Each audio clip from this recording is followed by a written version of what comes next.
Hola amigos de la Sodalidad Iniciática. Vamos a continuar con nuestra meditación de los propósitos psicológicos.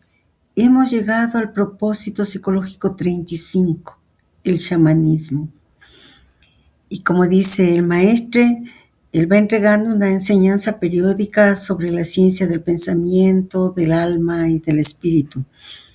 Recordemos, su amiga, siguiendo las reglas de la tradición, de todas las tradiciones iniciáticas, lee primero el texto de la obra tal cual fue publicado. Luego, pues comparte con ustedes comentarios, lo que su alma ha sentido, ha podido ver, ha podido realizar con este propósito, pero siempre su amiga dirá, esos son solo comentarios. Por tanto, lo que importa es la obra. Es en la obra donde encontramos los conocimientos, los mecanismos para nuestra iluminación, para nuestra iniciación. De igual manera, recordemos, estamos trabajando con el chakra ajna, lo estamos iluminando y ahora con el propósito 35, el chamanismo, el elemento que nos acompaña en esa iluminación con el que tenemos que trabajar es el éter. Recordemos también que toda la obra está publicada y se la encuentra en www.sergerainaudelaferrer.net. Y antes de iniciar nuestra meditación, digamos nuestras oraciones. Nada para nosotros, Señor, nada para nosotros, que todo sea para la gloria de tu santo nombre. Haz de nosotros seres compasivos, conviértete a través de nosotros en lo que eternamente has deseado ser, que te muestres a mí en la más bella de las teofanías. Me ofrendo y me ofrezco a ti, oh Mazda, con el pensamiento puro, con la palabra pura, con la acción pura. Que mi pensamiento sea de Asha, que mi palabra sea de Asha, que mi acción sea de Asha. Escogeré el bien y resistiré al mal. Nos vemos dentro de poco. Hola amigos, como decimos, vamos a iniciar la meditación del propósito 35, el chamanismo. Y el maestro inventa un libro que es fundamental para este propósito, de Mircea Eliade, Técnicas Arcaicas del Éxtasis. Empecemos la lectura del propósito. Hasta ahora hemos localizado más o menos las concepciones que hemos analizado, en particular al inicio de esta serie de propósitos psicológicos, donde el lector ha podido ver, por ejemplo, en nuestros expuestos sobre el hinduismo, toda la India alineada bajo esa creencia. Hemos insistido muchas veces, sin embargo, sobre el hecho de que el hindú, habitante de la India, mejor llamado indostaní, no es necesariamente hinduista, perteneciente a la religión del hinduismo, o mejor llamada Sanatana Dharma, verdad eternal. Hindú, por otra parte, es una palabra de origen extranjero, es un término forjado seguramente por los antiguos griegos, quizás durante la invasión de Alejandro en 327. Aún no se ha podido datar de manera absoluta los vestigios hindúes por medio de la comparación con otras civilizaciones, y los arqueólogos anuncian prudentemente que aquella del Indo, tal como está representada por las ciudades, se remitiría al menos a 2500 años de Jesucristo. Sin embargo, como lo hace notar Leonard Cottrell, no se debe olvidar que Harappa y Mohenjo-Daro, descubiertas en 1921, poseen estancias enterradas a profundidades más grandes y que no se han podido examinar aún. El nivel de los cursos de agua ha subido considerablemente desde que esas ciudades fueron construidas, y cuando se quiere excavar a una cierta profundidad, es posible avanzar sin poner en acción un sistema complicado de bombeo. La civilización del Valle del Indo se desarrolló independientemente o estuvo ligada a una cultura más antigua de los valles de Baja Mesopotamia.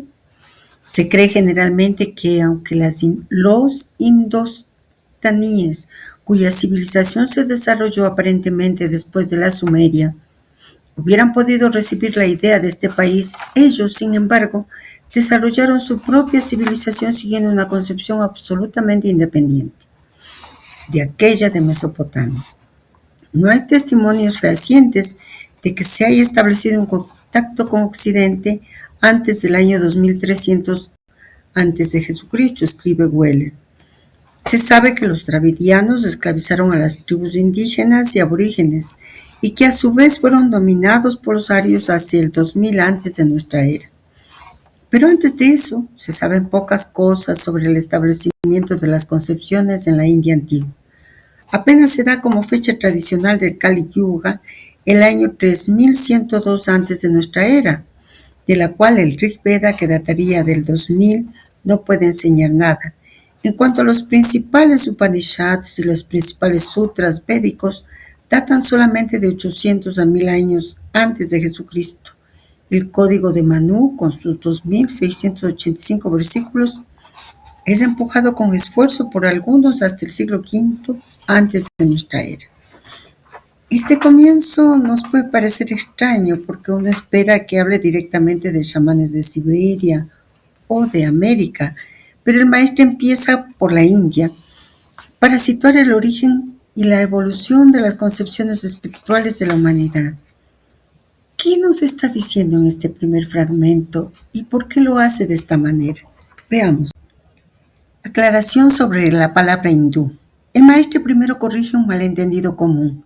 Hindú originalmente significa habitante de la India, indostaní. Hinduista, seguidor de la religión llamada hinduismo o Sanatana Dharma, verdad eterna. Además, explica que la palabra hindú no es originaria de la India. Probablemente la usaron extranjeros, griegos o persas, al referirse a la región del río Indo. Es decir, nos está diciendo que el nombre no nació dentro de la tradición espiritual india. La antigüedad de la civilización del Indo luego nos adentra en la arqueología. Las ciudades principales, Harappa y Mohenjo-Daro, fueron descubiertas en 1921. Los arqueólogos las datan aproximadamente hacia el 2500 a.C. o más antiguas, pero el maestro señala algo importante. Hay niveles más profundos enterrados que aún no se han excavado. El nivel del agua subió, lo que dificulta excavar. Con esto sugiere que la civilización podría ser mucho más antigua. ¿India dependía de Mesopotamia? Había una discusión entre historiadores.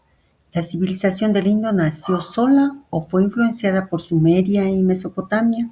La conclusión general, según Weller, es que aunque pudo haber inspiración inicial, la civilización india se desarrolló de manera independiente. Y además, no hay pruebas claras de contacto con Occidente antes del 2300 a.C. Los pueblos antiguos de la India. Luego menciona las olas de pueblos que dominaron el territorio. Tribus aborígenes, las más antiguas, dravidianos, dominaron a los pueblos indígenas. Arios llegaron alrededor de 2000 años antes de Cristo y dominaron a los dravidianos. Esto es importante porque muchas concepciones espirituales nacen del encuentro de estas culturas. El maestre también pone en contexto los textos espirituales de la India, el Rig Veda, el Upanishad, los sutras védicos, el Código de Manú, y señala la fecha aproximada de su aparición. También menciona una fecha tradicional, inicio del Kali Yuga, 3102 a.C., pero aclara que eso pertenece más a la tradición mítica que a la historia verificable. Y la pregunta con la que iniciamos nuestra meditación, ¿por qué empieza hablando de esto si el tema es del chamanismo? Tal vez porque el maestro nos quiere mostrar que las concepciones espirituales humanas no aparecen de repente. Evoluciona desde el chamanismo primitivo, los cultos tribales, las religiones organizadas, filosofías espirituales como el Vedanta. Entonces, la India sirve como ejemplo de una civilización donde esa evolución puede estudiarse. En resumen, en este inicio, el maestro nos aclara el término hindú, sitúa la antigüedad de la civilización india, describe los pueblos que lo formaron, ubica los textos espirituales en el tiempo y prepara el terreno para hablar del chamanismo como raíz de muchas religiones. Volvamos a la lectura del propósito. Sea como sea, para regresar a nuestra idea, digamos que el viejo vedismo no fue acatado mucho tiempo. Sus disciplinas demasiado severas no pudieron aplicarse por mucho tiempo a los fieles. Por otra parte, El hinduismo también se dividió en varias sectas cuyas teorías difieren por detalles, pero que están todas de acuerdo en la existencia de Dios, el alma, el universo, el karma, etc. Estos son el shivaísmo, el vaishnavaísmo, el shaktismo, los kumaras, los saumaran, etc. En fin, con Gautama el Buda, nacido en el 558, muerto en el 478 a.C., tomó forma una nueva concepción filosófica. Después es Jina, Vardhamana Mahavira, quien aporta aún otro sistema que da nacimiento a aquello que es conocido hoy como el jainismo. Se dice que nació en el 540 y murió en 478 a.C., en 527 según la tradición. Más tarde vendrá Guru Nanak, quien en el siglo XVI organizará una nueva forma de creencia con el sikhismo. Los fundadores de estas tres grandes sectas separados del hinduismo brahmánico salieron de los kshatriyas, casta de los guerreros nobles. Sigamos nuestra idea para recordar que si los hinduistas son más o menos 250 millones, los budistas cuentan con 500 millones de adherentes, pero estos rebasan las fronteras de la India, donde se cuentan 4 millones de sikhs y 500,000 adeptos al jainismo. Es preciso contar también en Indostán los 30,000 miembros de la comunidad judía y los parsis venidos de Persia emigraron a la India en el siglo VIII, que engloban 120,000 personas y, en fin, los casi 250,000 cristianos de confesión contados entre los anglo-indios. Quedan los musulmanes, que son más de 70 millones en la India, 240 millones en el mundo, el más grande imperio islámico en el quinto estado del mundo. Como nación islámica, Pakistán es hoy la primera del mundo, mientras que Turquía es la segunda. Pakistán quiere decir país de los puros, Pak puro, Stan país. El término fue escogido también por su simbolismo, puesto que es el emblema, por sus iniciales de las regiones que adhirieron a esta Federación Islámica fundada en el antiguo territorio de las Indias, P, Punjab, A, Afganistán, K, Kashmir, Tan, Baluchistán. Pakistán e Indostán tienen ahora fronteras bien definidas, pero desde hace largo tiempo, sin embargo, el Islam había hecho peligrar la integridad hindú. La conquista del Sind remonta al 711. Las incursiones de Mahmud de Ghazni lo habían llevado progresivamente hasta Kannauj en 1018, es decir, al corazón mismo del Indostán. Uno tras otro, los principados hindúes sucumbieron. Un periodo de la historia de la India había pasado. En consecuencia, es difícil establecer de manera cierta las ideas que evolucionaron en la India antigua. Demasiadas mezclas han venido poco a poco a impregnarse en las doctrinas originales. El conjunto masivo del saber indio está condensado en esas vastas disciplinas que se llaman el Dharma Sutra, las leyes, el Artha Sutra, el beneficio, y accesoriamente también el Kama Sutra, el placer, que pretenden englobar las normas aplicables a la vida hindú en la antigüedad. Como lo demuestra Louis Renaud, miembro del instituto, en su obra La civilización de la India antigua. Todos los textos de base mencionan rituales en el sentido mismo de un rito cumplido para cada actividad cotidiana. Son disciplinas, precauciones, abstinencias, reglas a seguir, etc. Llegamos pues automáticamente a sus gestos, asanas, mudras, y a este poder del verbo mantras, del cual hacíamos mención al final de nuestro capítulo precedente, libreto 34, los cultos primitivos. Y es así como vamos a encadenar con nuestro expuesto sobre el chamanismo. Y este fragmento es muy importante, porque el maestro está construyendo lentamente el puente entre la religión organizada de la India y el chamanismo primitivo. A primera vista nos parecería una descripción histórica, pero en realidad nos está preparando al argumento central. Vamos por partes. El vedismo antiguo era demasiado severo. El texto dice que el viejo vedismo no fue seguido por mucho tiempo. ¿Por qué? Porque sus disciplinas eran muy rigurosas, muy rituales, muy sacerdotales. El vedismo original estaba controlado por los brahmanes, quienes dirigían sacrificios, rituales complejos, fórmulas sagradas. Esto hacía que la religión fuera difícil para el pueblo común. Por eso con el tiempo surgieron nuevas corrientes espirituales. Las grandes corrientes dentro del hinduismo, el maestre menciona varias sectas o corrientes del hinduismo que aunque diferentes comparten ideas fundamentales. Todas aceptan, como él nos dice, Dios o lo divino, el alma, el universo como orden cósmico, el karma, etc. Y las principales son Shivaísmo, culto a Shiva, enfatiza ascetismo, transformación interior, yoga; Vaishnavismo, devoción a Vishnu y sus avatares Krishna y Rama, es una corriente muy devocional, Bhakti; Shaktismo, culto a la Shakti, la energía divina femenina; Tantra, culto a la diosa madre; y otras escuelas menores que el texto también menciona, Kumaras, Saumaran. Son corrientes tradicionales que veneran diferentes aspectos divinos. Reformadores espirituales que surgieron después. El maestro menciona tres figuras que se separan del brahmanismo. Todos nacen en la casta de los guerreros, kshatriyas. Y esto no es casual, pues los kshatriyas eran líderes, reformadores, menos dependientes del poder sacerdotal.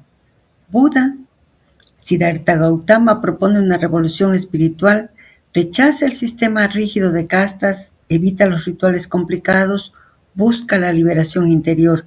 El budismo se expandió enormemente por China, Japón, Tíbet, sudeste asiático, por eso tiene más seguidores que el hinduismo. Mahavira, jainismo, contemporáneo de Buda.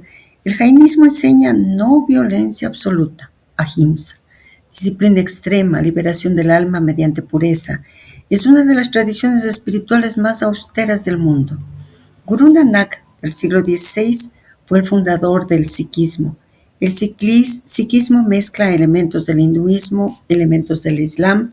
Su principio central, un solo Dios universal. La India como cruce de religiones. El maestro nos muestra que la India no es homogénea. En ella conviven hinduistas, budistas, sikhs, jainistas, musulmanes, judíos, parsis, zoroastrianos, cristianos. Esto convierte a la India en uno de los laboratorios religiosos más grandes de la historia.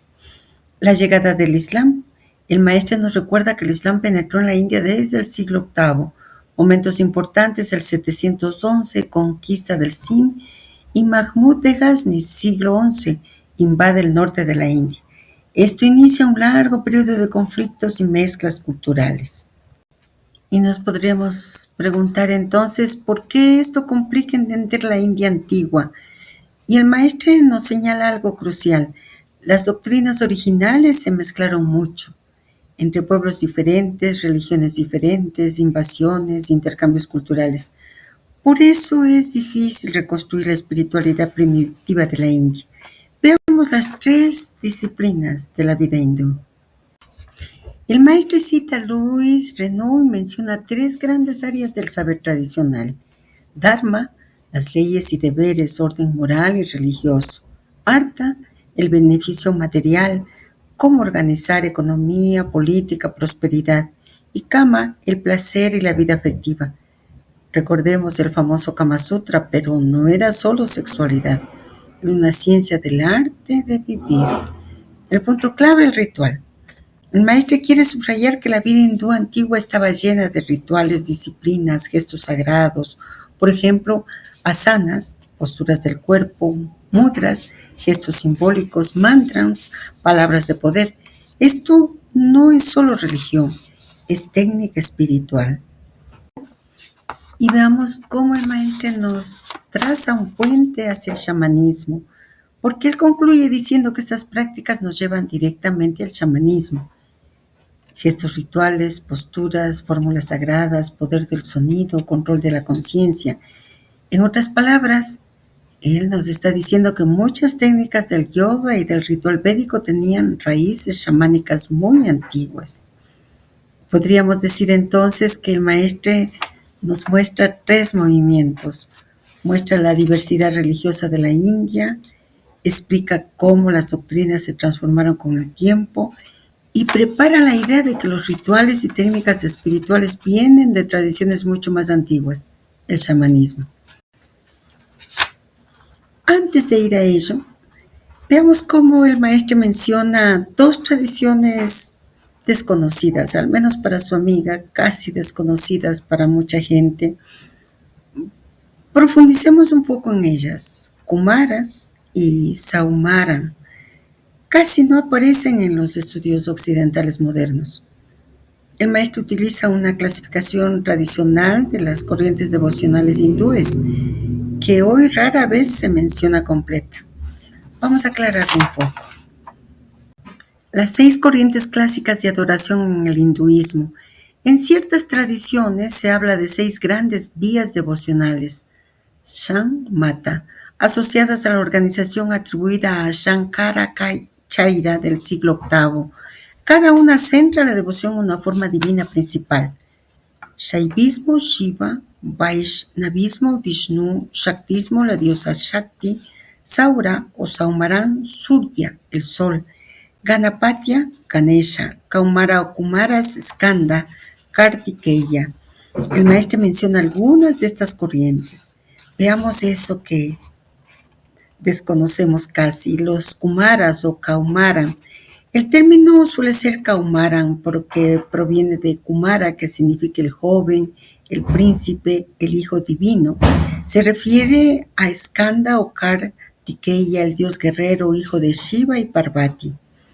Las características de esta tradición, las más sobresalientes: los devotos veneran a Skanda como líder de los ejércitos celestiales, símbolo de valor espiritual protector contra fuerzas negativas. En el sur de la India, especialmente Tamil Nadu, es muy importante. Allí lo llaman Murugan, Subrahmanya. ¿Cuál es su significado esotérico? En muchas interpretaciones iniciáticas, Skanda representa la energía espiritual joven, el guerrero interior, la victoria del espíritu sobre la ignorancia. Por eso aparece mucho en tradiciones yógicas y tántricas. Los Saumaran, Saura. Probablemente el maestro se refiere a Saura o Sauran, que es la tradición que adora al sol, Surya. El sol es una de las divinidades más antiguas del hinduismo. En el Rig Veda ya aparece como Surya, Savitar, Mitra. Características del culto solar. Los devotos practican salutaciones al sol, Surya Namaskar, recitación de mantras solares, rituales al amanecer. En la antigüedad hubo templos solares muy importantes, por ejemplo, Konark en Orissa, Modera. El simbolismo del sol. En la tradición espiritual india, el sol representa la conciencia, la luz del conocimiento, el Atman manifestado. Por eso muchos mantras importantes son solares. El más famoso, Gayatri Mantra, que invoca a Savitar, el sol espiritual. Con el tiempo, tanto el Vaishnavismo, el Shaivismo como el Shaktismo se volvieron dominantes. Las otras corrientes quedaron integradas dentro de ellas, por eso hoy casi nadie habla de Kaumara, Saura, Ganapatya como religiones separadas. Y es muy probable que el maestro nos mencione estas corrientes porque muchas de ellas conservan elementos muy antiguos: culto solar, dioses guerreros, rituales con gestos y mantras. Y estos elementos existen también en tradiciones chamánicas primitivas. Por ejemplo, el sol como espíritu supremo, el guerrero divino, los rituales al amanecer. En resumen, los Kumara o Kaumara, esa tradición devocional dedicada a Skanda, Murugan, el dios guerrero hijo de Shiva. Saumaran, Saura, la tradición dedicada al sol, Surya, como divinidad suprema. Ambas forman parte de las antiguas vías de devoción del hinduismo. Y a su amiga le emocionó mucho saber que hay muchos mantras importantes que son solares y que el más famoso, Gayatri Mantra, que invoca a Savitar, el sol espiritual. Y le emocionó porque es el mantra que el maestro entrega en el arte en la nueva era, que sigue a los propósitos psicológicos. Por eso no nos vamos a detener en ello, porque realmente es maravilloso y es en el arte, debe ser por algo. Volvamos a la lectura del propósito. Lo hemos dicho al principio de este capítulo que nuestros estudios estaban hasta el momento localizados geográficamente etnográficamente, etc. Mientras que con el chamanismo abordamos precisamente una concepción expandida en todos los puntos del globo. Chamán, el excitado, el exaltado, fue sacado en el siglo XVII del Tunguso Saman por los exploradores rusos de Siberia.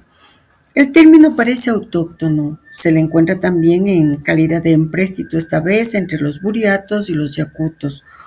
Otros nombres del chamán buriato y mongol: Bon, Yakuto Oyun, Ostiaco Zenin, Samoyedo Tadebel, Tártaro, Altai, Kham. Hemos visto que ese tipo es el más corriente en Polinesia, en la India meridional, en África, en Asia septentrional, etc. El chamanismo auténtico ha sido revelado también entre los Boro Boro de Brasil, los jíbaros de Ecuador, los Arecuna de Venezuela, los Yuma de Arizona, los Haida de las Islas de la Reina Carlota, en Columbia Británica y entre los Tlingit de Alaska Meridional y los amerindios del sur ocultan probablemente otros ejemplos. La exclusión de las mujeres de las funciones sacerdotales y aún de todo aquello que toca ritos sagrados, símbolos y mitos es un trazo más o menos general.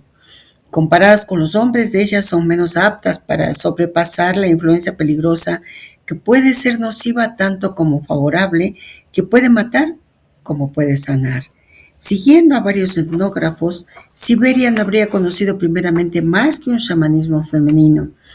Esa opinión podría encontrar un argumento en las tradiciones de varias tribus según las cuales el don chamánico fue ante todo acordado a las mujeres. Y aquí una nota. En los mitos mongoles las diosas eran chamanes y eran ellas quienes comunicaban el don a los hombres.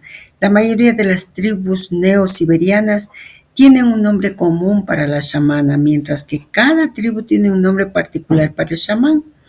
Es el caso de los yakutos, de los buriatos, de los tungusis, de los mongoles, de los tártaros, de los altaicos, de los kirguises y de los samoyedos. Y termina la nota. En nuestros días sí se encuentra aún mujeres chamanes. Su prestigio y su poder no tienen comparación con el de sus compañeros varones. Este fragmento es muy rico porque el maestro está definiendo el chamanismo como un fenómeno universal y además introduce un tema interesante, el papel original de las mujeres en el chamanismo. Vamos a desmenuzarlo con cuidado. El cambio de enfoque de lo local a lo universal. Al inicio de este fragmento el maestro recuerda algo importante. Hasta ahora los estudios estaban localizados: hinduismo, India, otras religiones, regiones específicas, pero el chamanismo es diferente. No pertenece a una sola civilización. Aparece en Asia, América, África, Oceanía. Los investigadores modernos coinciden bastante con esto. El chamanismo es considerado una de las formas más antiguas y extendidas de espiritualidad humana. El origen de la palabra chamán. El término chamán entró en Europa en el siglo XVII cuando exploradores rusos estudiaron a los pueblos de Siberia. Proviene del idioma tungús. Saman, se interpreta comúnmente como el que sabe, el inspirado, el que entra en trance. El maestro lo traduce como excitado o exaltado, refiriéndose al estado de trance o éxtasis del chamán. El texto muestra cómo cada cultura tiene su propio término para el chamán. Algunos ejemplos que él menciona son buriatos, bon, boe, yakutos, ojun, ostiacos, canti, zenin, samoyedos, tadebei, tártaros del Altai, Kham. Esto demuestra que la figura existe en muchas culturas, aunque con distintos nombres. Nosotros podemos ver ejemplos del chamanismo en América. El maestro menciona algunos pueblos indígenas donde se ha documentado el chamanismo. En América del Sur, Boro Boro, Brasil, Shuar, que ya comentamos, los conocían como jíbaros. Uhuishim, Ecuador, Arecuna, Venezuela. América del Norte tenemos Yuma en Arizona, Haida en Canadá, Tlingit en Alaska. El maestro nos menciona los nombres reales usados por cada pueblo. Por ello, nosotros hemos adjuntado un cuadrito de esos nombres que se entrega en cada cultura de nuestra América. Luego, pues, aunque las culturas son muy diferentes, Como él bien nos dice, comparten funciones muy similares: curar enfermedades, comunicarse con espíritus, realizar viajes espirituales, proteger a la comunidad, interpretar sueños o visiones. Y esto es precisamente lo que el maestro quiere mostrarnos. El chamanismo aparece con estructuras muy parecidas en pueblos separados por miles de kilómetros. Las mujeres en el chamanismo. El maestro nos dice que en muchas culturas las mujeres fueron excluidas del sacerdocio formal, pero luego menciona algo sorprendente. Algunos etnógrafos creen que el chamanismo pudo haber sido originalmente femenino. Varias tradiciones siberianas dicen que las primeras chamanas fueron mujeres. Ellas transmitieron el poder a los hombres. En mitos mongoles las diosas eran chamanes. En varias tribus hay un nombre común para la chamana, pero nombres diferentes para el chamán masculino. Esto sugiere que la figura femenina pudo ser anterior. El cambio con el tiempo. Con el paso de los siglos, el chamanismo se volvió mayoritariamente masculino. Las razones pueden ser cambios sociales, de estructuras patriarcales, influencia de religiones organizadas. Por eso, aún hoy existen chamanas, pero su prestigio suele ser menor que el de los hombres. Muchos historiadores de las religiones, como Mircea Eliade, han señalado que el chamán es curandero, mediador entre mundos, viajero espiritual, guía del alma, y esa función aparece independientemente en muchas culturas. Por eso el maestro nos dice que el chamanismo está expandido en todos los puntos del globo. En síntesis, en este fragmento el maestro nos enseña 4 ideas centrales. El chamanismo no pertenece a una sola cultura. La palabra chamán viene de Siberia. Existen figuras chamánicas en todo el mundo, incluso en nuestra América, y es posible que las primeras chamanas fueran mujeres.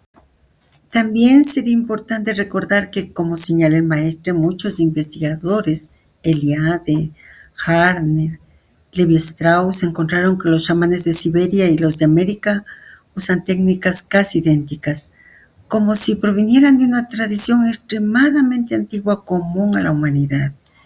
Recordemos en el maestro, en el propósito 34, menciona la cultura shuar, bueno, mal conocida en esa época como jíbaros.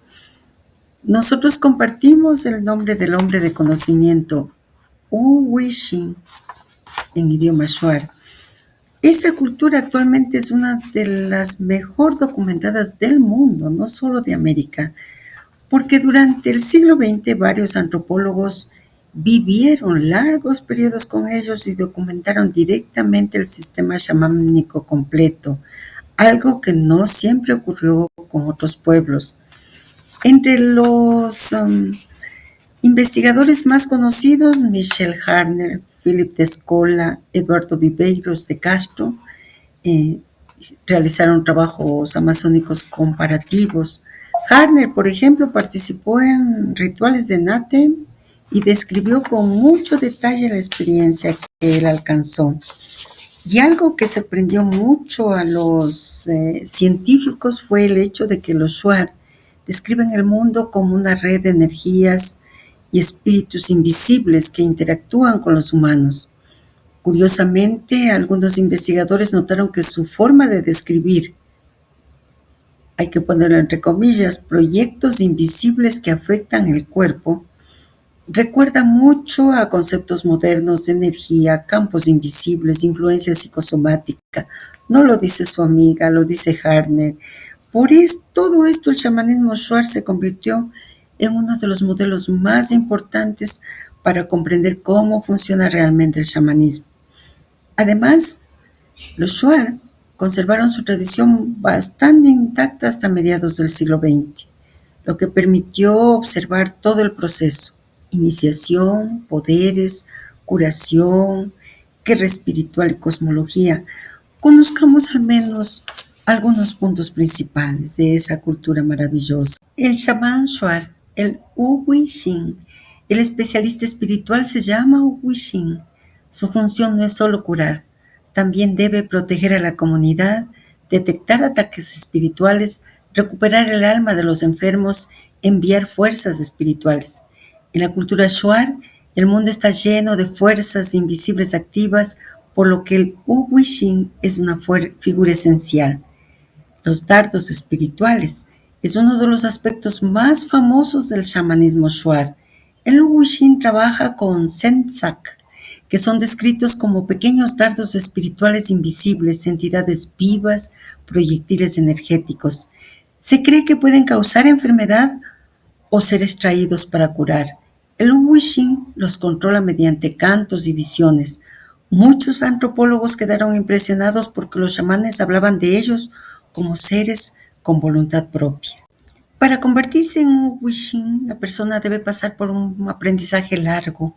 Generalmente aprende con un chamán mayor, recibe sensat de su maestro, pero antes necesita tener visiones. Las visiones con plantas sagradas, los shuar, utilizan plantas visionarias para entrar en contacto con el mundo espiritual. Las principales son Natem, ayahuasca, que permite ver espíritus, diagnosticar enfermedades, encontrar enemigos espirituales. El maicua, una planta muy poderosa del género datura, se usan con mucho cuidado porque produce visiones extremadamente fuertes. Los Arutam, espíritus de poder, es uno de los aspectos más fascinantes del sistema Shuar. El joven que busca poder espiritual se retira a la selva y ayuna hasta recibir una visión de Arutam. Arutam es un espíritu protector, fuente de fuerza y valentía. Quien posee Arutam se vuelve fuerte, difícil de matar, protegido espiritualmente. La curación chamánica. Cuando alguien enferma, el Uwushin realiza un ritual. El proceso típico incluye beber natem, entrar en trance, ver el origen espiritual de la enfermedad, extraer el sensat del cuerpo del enfermo. La extracción puede hacerse soplando, succionando, cantando. Después, el chamán expulsa el dardo espiritual. Guerra espiritual. Entre los shuar también existía la idea de combate chamánico. Un chamán podía enviar sentsak contra enemigos y así defender a su comunidad. Por eso los chamanes eran muy respetados y temidos. Y lo que impresionó a los antropólogos, muchos investigadores observaron que el sistema espiritual shuar es extremadamente coherente. Todo está conectado. Arutam, espíritu protector; Uwishin, chamán; Sentsak, dardos espirituales; Muisak, espíritu vengador; Sansa, control del Muisak. Es una cosmología completa, no una costumbre aislada. Y bueno, algo muy impresionante relacionado con esta cultura son las ansas, las famosas cabezas reducidas. Su función original no era lo que generalmente se cree. Es una práctica que respondía a la cosmología de este pueblo, de esta cultura. En Occidente se volvió algo casi macabro o sensacionalista, pero en su contexto espiritual tenía un significado muy distinto. Hoy en día los shuar ya no practican la reducción de cabezas. La tradición desapareció en gran parte durante el siglo XX debido a leyes estatales, influencia de misiones religiosas, cambios sociales, pero su conocimiento aún existe en algunas comunidades. Varios antropólogos notaron que la cosmología shuar tiene paralelos sorprendentes con otras tradiciones chamánicas del mundo, donde también existen espíritus vengadores, captura de energía espiritual del enemigo, transferencia de poder después del combate. Y esto vuelve a mostrar lo que el maestre señala en el propósito. El chamanismo posee estructuras universales muy antiguas en toda la humanidad. Y algo muy impresionante que fascinó a los investigadores que hemos citado fue aquellas visiones de ayahuasca que describen los chamanes shuar y que muestran a los sentsak como serpientes luminosas. Y algunos científicos, como dijimos, quedaron sorprendidos porque esas visiones se parecen muchísimo, según ellos, a formas microscópicas o energéticas. Y es uno de los misterios más comentados del chamanismo amazónico. Y esta parte es realmente fascinante, porque como contamos, conecta las visiones chamánicas con observaciones que sorprendieron aún a los científicos. Una visión trascendente que se encuentra en la tradición shuar es el de Arutam. Cuando un joven busca una visión de Arutam, suele retirarse solo a una cascada en la selva y ayunar varios días. En el momento de la visión aparece una gran figura luminosa o animal poderoso que le transmite fuerza espiritual y conocimientos. Muchos antropólogos consideran que esta experiencia es uno de los ritos iniciáticos más profundos que se conocen en culturas indígenas. A los Shuar muchas veces se les llama pueblos de la cascada porque la cascada, Tuna, son lugares sagrados donde se realiza la búsqueda de visión de Arutam. En esos lugares el mundo espiritual se percibe como más cercano y poderoso. ¿Y por qué los Shuar tenían tanto perder la visión de Arutam? Algo que para ellos era casi peor que la muerte física y que es una idea muy profunda de su espiritualidad. No era simplemente una desgracia, era casi perder el fundamento mismo de la vida. Por eso veamos algunos detalles más. ¿Qué significa realmente tener Arutam? Como vimos, Arutam no es solo un espíritu protector, es más bien una fuerza de vida intensificada, una presencia espiritual interior, una protección contra el caos y la muerte. Quien ha recibido Arutam tiene firmeza interior, no vive dominado por el miedo, posee dirección en la vida, es en cierto modo un ser centrado espiritualmente. Sin Arutam, vulnerabilidad total. Una persona sin Arutam está expuesta, puede enfermar más fácilmente, ser afectado por ataques espirituales, Sensat, perder el rumbo en la vida, vivir con miedo o debilidad interior. Para los Shuar, esto no es solo psicológico, es real en el plano espiritual. La muerte espiritual antes que la física. Para los Shuar, la idea más profunda es que la verdadera caída del ser humano no es morir físicamente, sino perder su fuerza espiritual. Una persona puede seguir viva, pero sin visión, sin conexión con lo invisible, sin fuerza interior, eso sería una especie de vaciamiento del alma. Por eso los jóvenes buscaban Arutam. Los jóvenes Shuar realizaban una experiencia iniciática muy exigente. Se retiraban solos a la selva, ayunaban, soportaban miedo, frío, soledad, esperaban una visión. Cuando finalmente aparecía Arutam, la experiencia era intensa, transformadora, muchas veces aterradora y luminosa a la vez. Después de eso, el joven ya no era el mismo. La pérdida de Arutam. Se creía que Arutam podía perderse si la persona actuaba sin rectitud, rompía ciertos equilibrios, sufría un choque espiritual fuerte o era vencida por fuerzas adversas. Entonces debía buscarlo nuevamente. Relación con el coraje y la guerra. Esto también explica algo importante. Los Shuar eran conocidos como grandes guerreros, pero su valor no venía solo de lo físico, venía de la certeza interior. Estoy protegido por Arutam. Sin esa fuerza el guerrero dudaba, temía, se debilitaba. Un paralelo universal. Esta idea no es exclusiva de los Shuar. En muchas tradiciones aparece algo similar. En el yoga, la pérdida de la energía espiritual. En el cristianismo, perder la gracia. En el chamanismo, perder el alma. En filosofías antiguas, perder el principio vital. Es la misma intuición. El ser humano necesita una conexión con lo invisible para estar verdaderamente vivo. Lo que esto nos enseña, la enseñanza profunda es muy hermosa. Para los Shuar vivir bien no es solo comer, trabajar, sobrevivir. Es mantener una relación consciente con el mundo espiritual. Sin eso, la vida queda incompleta. Y la pregunta que nos podemos formular es a nosotros mismos, ¿quién es nuestro Arutam? Y la respuesta, al menos para esta alma, los propósitos psicológicos. Volvamos a la lectura del propósito. Un punto sobre el cual el psicólogo tiene razón de llamar la atención es que la vocación chamánica, al igual que cualquier otra vocación religiosa, se manifiesta por una crisis, por una ruptura provisoria del equilibrio espiritual del futuro chamán. Mircea Eliade, en el chamanismo, nos dice: todas las observaciones y los análisis que se han podido acumular a este respecto son particularmente preciosos.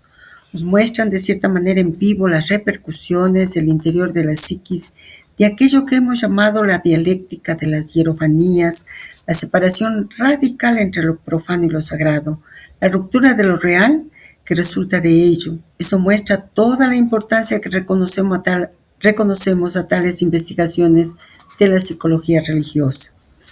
El chamanismo, en su sentido estricto, es por excelencia un fenómeno religioso siberiano y de Asia Central. El chamán es el mago, hombre medicina y puede operar milagros. Puede ser también sacerdote, místico, poeta. Eso no quiere decir que él sea el único y solo manipulador de lo sagrado, ni que la actividad religiosa sea totalmente absorbida por el chamán. En muchas de las tribus, el sacerdote sacrificador coexiste con el chamán, sin contar con que todo jefe de familia es también el jefe del culto doméstico. Por otra parte, la presencia de un complejo chamánico en una zona cualquiera no implica necesariamente que la vida mágico-religiosa de tal o cual pueblo sea cristalizada alrededor del chamanismo. Generalmente el chamanismo coexiste con otras formas de magia o de religión. Es preciso decir enseguida que el chamanismo acusa una especialidad mágica particular. Así pues, aunque el chamán puede tener, entre otras cualidades, las de mago, no cualquier mago puede ser considerado un chamán.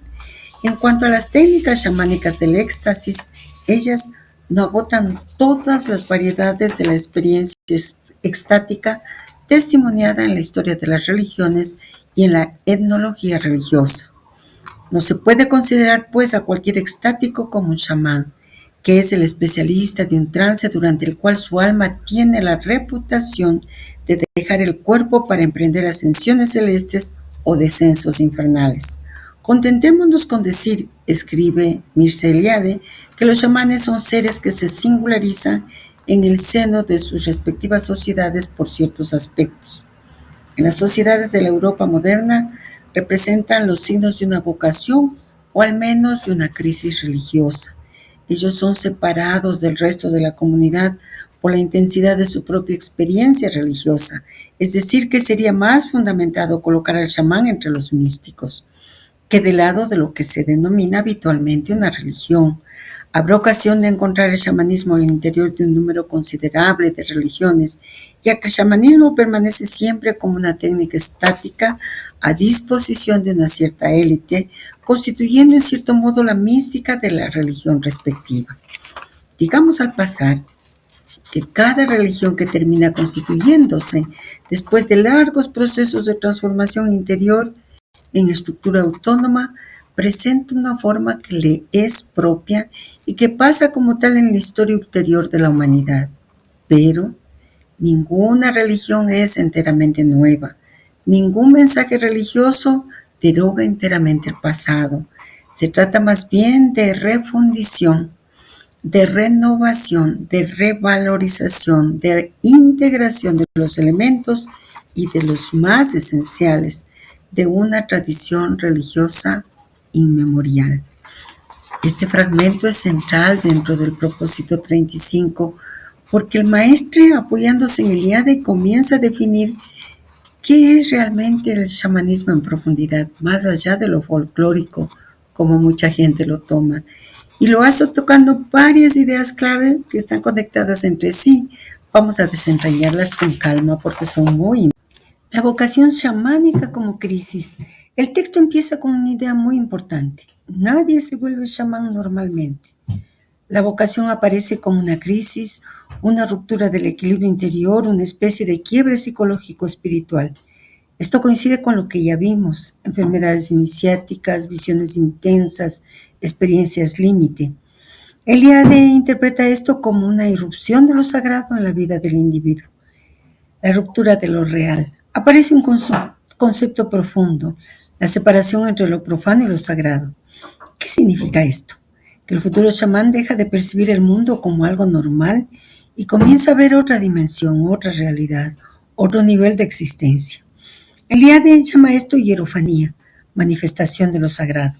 La crisis chamánica sería entonces el momento en que lo sagrado irrumpe y rompe la percepción ordinaria del mundo. ¿Qué es realmente un chamán? El texto corrige una idea común.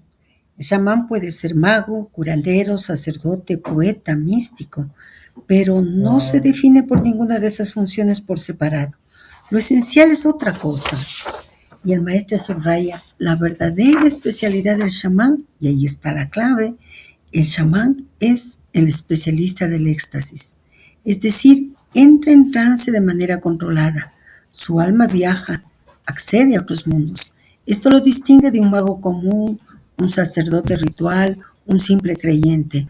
No todo el que tiene experiencias espirituales es chamán. El chamán es quien domina técnicamente el trance. El chamanismo no es toda la religión, y esto es muy importante señalar. El maestro nos dice, el chamanismo no absorbe toda la vida religiosa. En una misma sociedad pueden coexistir chamanes, sacerdotes, jefes de familia, culto doméstico. Es decir, el chamanismo es una parte especializada dentro del sistema religioso, no el todo. El chamán como místico. Eliade hace una afirmación muy profunda. El chamán se parece más a un místico que a un religioso común. ¿Por qué? Porque vive experiencias directas, tiene contacto personal con lo sagrado.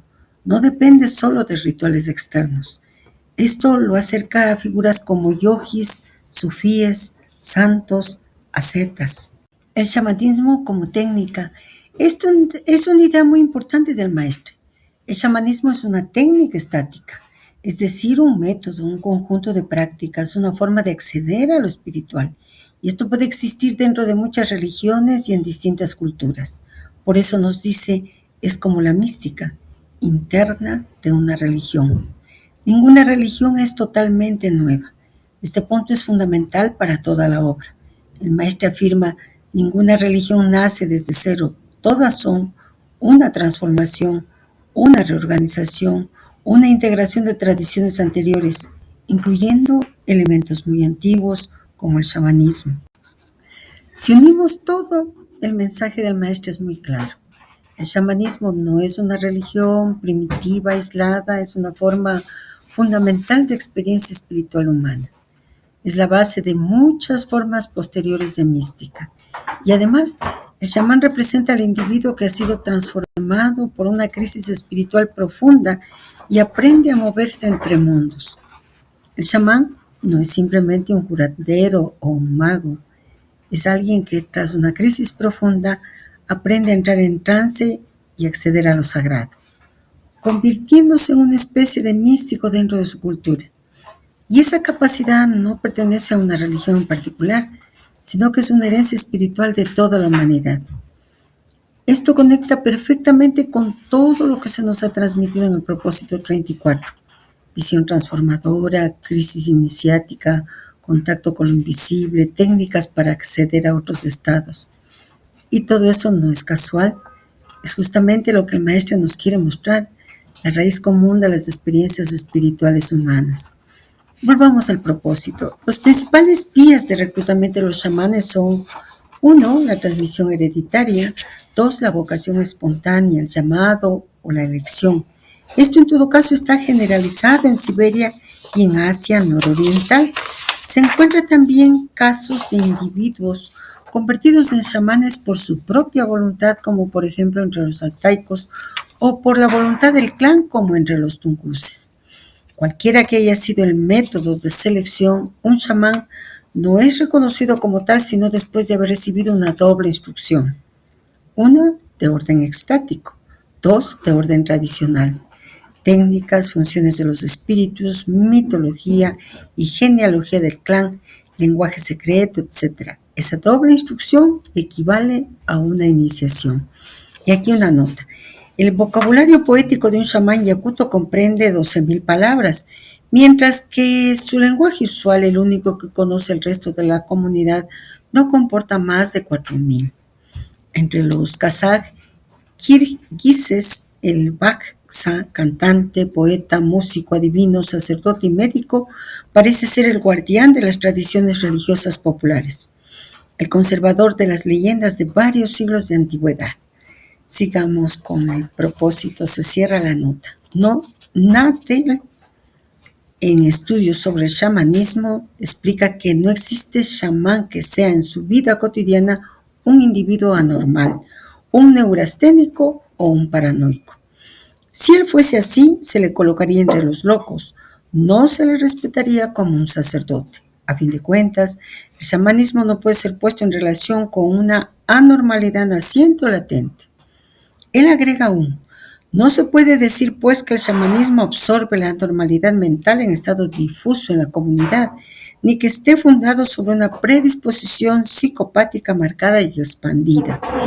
Sin duda alguna, el chamanismo no puede ser explicado simplemente como un mecanismo cultural destinado a perfeccionar la anormalidad o a explotar la predisposición psicopatológica hereditaria. En realidad, es preciso sobre todo tener en cuenta el hecho de que la iniciación propiamente dicha no comporta solo una experiencia extática, sino también una instrucción teórica y práctica demasiado complicada para ser accesible a un neurótico. Es preciso, pues, que el chamán sea perfectamente equilibrado. La analogía entre las iniciaciones de los chamanes siberianos y aquellas de los hombres medicina australianos es bastante fuerte. Tanto en un caso como en el otro, el candidato sufre por parte de los seres semidivinos o de los ancestros una operación que comprende el despedazamiento del cuerpo y la renovación de los órganos internos y de los huesos. Tanto en un caso como en el otro, esta operación tiene lugar en un infierno o comporta un descenso a los infiernos.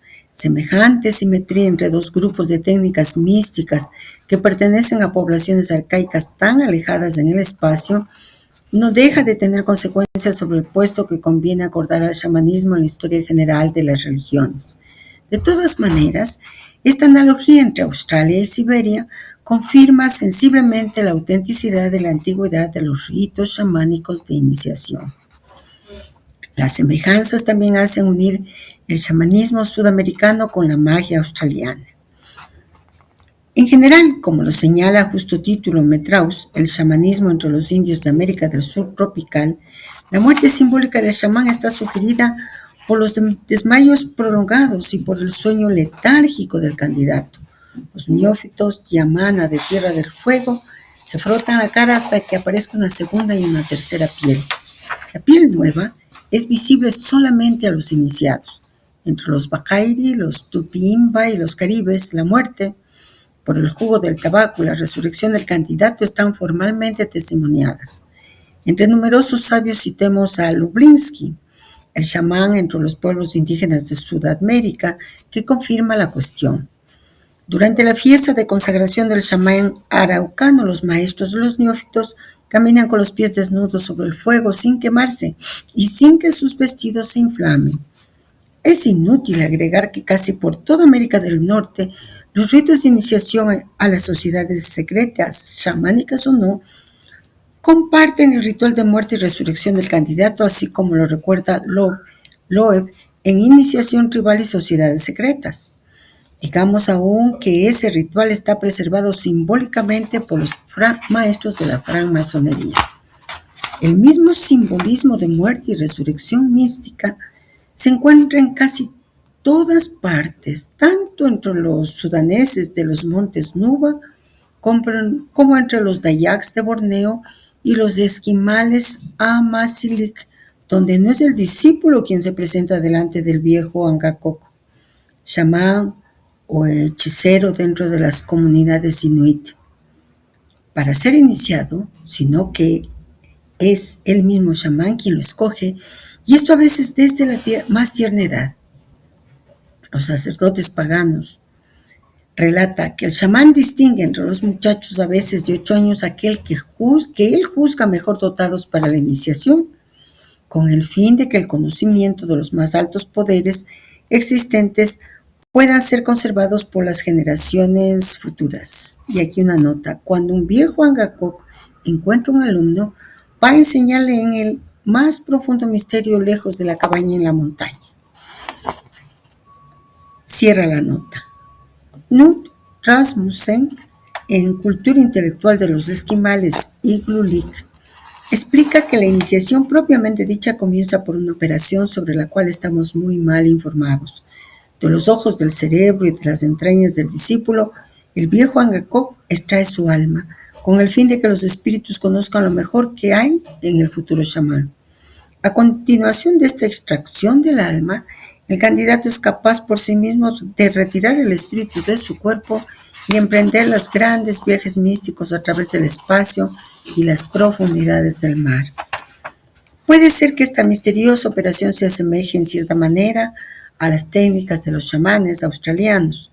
Luego, el maestro le procura el angakok, llamado también Gaumanek, es decir, su relámpago o su iluminación, ya que el angakok consiste en una luz misteriosa que el chamán siente de pronto en su cuerpo al interior de su cabeza, en el corazón mismo de su cerebro, un faro inexplicable, un fuego luminoso que lo hace capaz de ver en la oscuridad, en el sentido propio tanto como en el figurado, ya que ahora él logra, aún con los ojos cerrados, ver a través de las tinieblas y percibir cosas y acontecimientos futuros escondidos a otros humanos. Él puede conocer de esa manera tanto el porvenir como los secretos de los otros. Notemos que la experiencia de la luz interior que decide la carrera del chamán Iglulik es familiar a numerosos místicos superiores. Para limitarnos a algunos ejemplos, la luz interior Antariyotirmaya define en los Upanishads la esencia misma del Atman. En las técnicas yógicas, especialmente de algunas escuelas búdicas, la luz diferentemente coloreada indica el triunfo de ciertas meditaciones. Asimismo, el libro tibetano de los muertos, Bardo Todol, acuerda una gran importancia a la luz en la cual parece ser se baña el alma del moribundo durante la agonía e inmediatamente después de la muerte. De la firmeza con la cual se escoge la luz inmaculada, depende el destino post-mortem de los humanos, liberación o reencarnación. En fin, no olvidemos el papel inmenso jugado por la luz interior en la mística y teología cristianas. Mircea Eliade insiste, a muy justo título, que se puede notar en varias oportunidades la esencia iniciática de la muerte del candidato, seguida de su resurrección bajo cualquier forma en que ella se presente: sueño estático, enfermedad, acontecimientos insólitos o ritual propiamente dicho. En efecto, las ceremonias que implican el paso de una generación a otra o la admisión a una sociedad secreta cualquiera presupone siempre una serie de ritos que pueden resumirse en la cómoda fórmula: muerte y resurrección del candidato. Recordemos las más corrientes. A. Periodo de reclusión en la maleza, símbolo del más allá, y existencia larvaria a la manera de los muertos, Australia, Melanesia, África. Prohibiciones impuestas a los candidatos derivando del hecho de que son asimilados a los difuntos. Un muerto no puede comer ciertos platos o no puede servirse de sus dedos, etc. B. Rostro y cuerpo pasados por ceniza o por ciertas sustancias calcáreas para obtener el brillo pálido de los espectros, Australia, Melanesia, África. Máscaras funerarias, Melanesia, África. C. Inhumación simbólica en el templo o en la casa de los fetiches, Congo, Islas Molucas, Nueva Guinea. D. Descenso simbólico a los infiernos, África Oriental, etc. E. Sueño hipnótico, América del Norte, Melanesia, etc. Bebida que vuelve inconscientes a los candidatos, Congo, Indios de Virginia. F. Pruebas difíciles, bastonadas, Melanesia. Los pies acercados al fuego para hacerlos asar, Australia, tribu Yuin. Suspensión en el aire, las tribus norteamericanas Sioux y Dakota. Amputaciones de dedos y otras diversas crueldades, especialmente en las tribus norteamericanas. Este fragmento es verdaderamente muy profundo, porque aquí el maestro, apoyándose fuertemente en Eliade, nos muestra la estructura universal de la iniciación chamánica. Y lo que aparece aquí ya no es solo antropología, es una verdadera ciencia de la transformación espiritual humana. Vamos paso a paso, porque hay mucho contenido esencial. Las vías para convertirse en chamán. El texto comienza ordenando las formas de llamado. Herencia, el don pasa por la familia. Hay linajes chamánicos. Vocación espontánea, el llamado, crisis interior, visiones, experiencias extraordinarias. Esto es lo más típico en el chamanismo. Elección externa por el clan, por otro chamán. Pero en todos los casos hay algo común. Nadie es chamán sin iniciación real. La doble instrucción, este punto es clave. El chamán debe recibir instrucción extática, aprender a entrar en trance, viajar espiritualmente, relacionarse con los espíritus. Instrucción tradicional, mitología, técnicas, cantos, lenguaje secreto, conocimiento del clan. Y esto es muy importante porque el chamán no es improvisado, es el resultado de una formación compleja y rigurosa. El chamán no es un enfermo mental. El maestro y Eliada corrigen un error muy común. Dicen claramente, el chamán no es un neurótico ni un loco. ¿Por qué? Porque domina sus experiencias, puede entrar y salir del trance, cumple funciones sociales complejas. De hecho, si fuera inestable, la comunidad no confiaría en él. La iniciación exige equilibrio, y esto es muy profundo. El maestro nos dice, la iniciación es demasiado compleja para un desequilibrado. Por tanto, el chamán debe ser psíquicamente fuerte, capaz de integrar experiencias y extremos. Y esto es una enseñanza clave. La verdadera espiritualidad no es desorden, es dominio. El gran misterio, la muerte del chamán. En muchas culturas aparece lo mismo. El candidato muere simbólicamente. Esto puede tomar formas como desmayos, enfermedades, visiones, rituales, y luego renace transformado. El desmembramiento iniciático, uno de los símbolos más impactantes de muchas tradiciones, el cuerpo del chamán es cortado, despedazado, desarmado, sus órganos son reemplazados, sus huesos son renovados. Esto aparece en Siberia, Australia, América, África. ¿Qué significa? No es literal, es un símbolo de destrucción del viejo ser, reconstrucción de un nuevo ser. Universalidad del proceso. El texto vuelve a insistir. Culturas separadas por miles de kilómetros, Siberia, Australia, América tienen los mismos ritos fundamentales. Esto confirma la antigüedad del chamanismo, su carácter universal. La luz interior. Este es un punto bellísimo. En los esquimales, Angakok, el iniciado, recibe una luz interior descrita como un fuego en la cabeza, una claridad interna, capacidad de ver en la oscuridad. Y aquí el maestro hace una conexión extraordinaria. Esa luz aparece también en los Upanishads, Atman como luz interior, yoga, luces en la meditación, budismo, estados luminosos, cristianismo, iluminación mística. Esta conexión es clave. Nos muestra nuevamente que la experiencia chamánica y la mística superior comparten el mismo núcleo. Muerte y resurrección, fórmula universal. El texto lo resume claramente.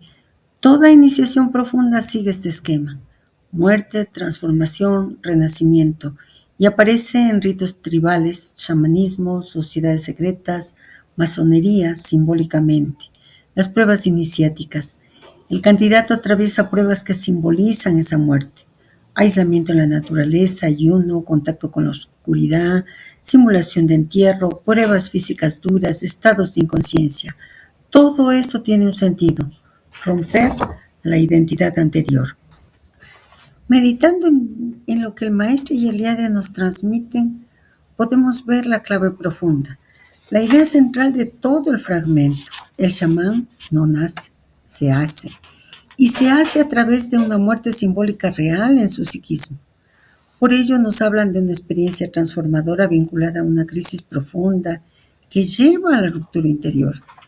El encuentro de la luz interior, es decir, de un proceso de iluminación y de manejo de fuerzas invisibles.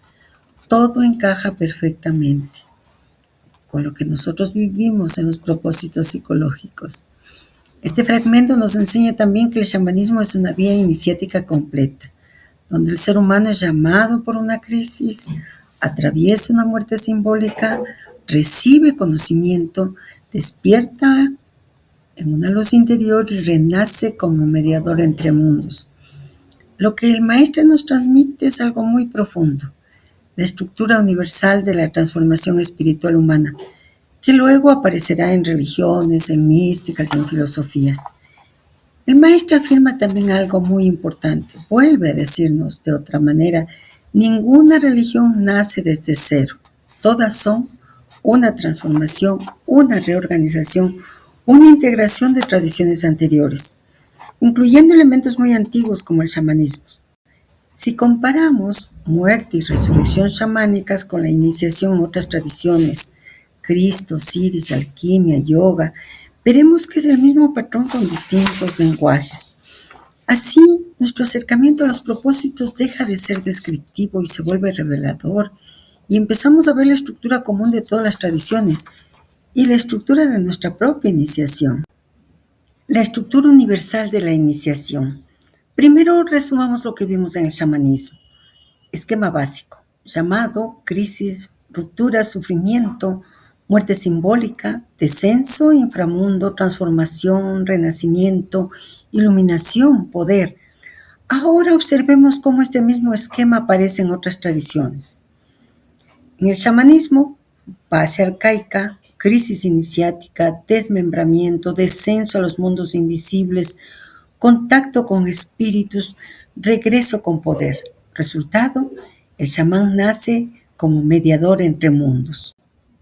En el cristianismo, Cristo, observemos la secuencia: bautismo, llamado; desierto, prueba, crisis; pasión, sufrimiento extremo; muerte en la cruz, muerte real; descenso a los infiernos, sábado santo, tradición; resurrección, ascensión. Resultado: Cristo como mediador entre lo humano y lo divino. En la alquimia describe el mismo proceso pero simbólicamente: nigredo, negrura, caos, descomposición, muerte de la materia; albedo, blancura, purificación; rubedo, rojo, renacimiento, perfección. Resultado: transformación del ser, la piedra filosofal.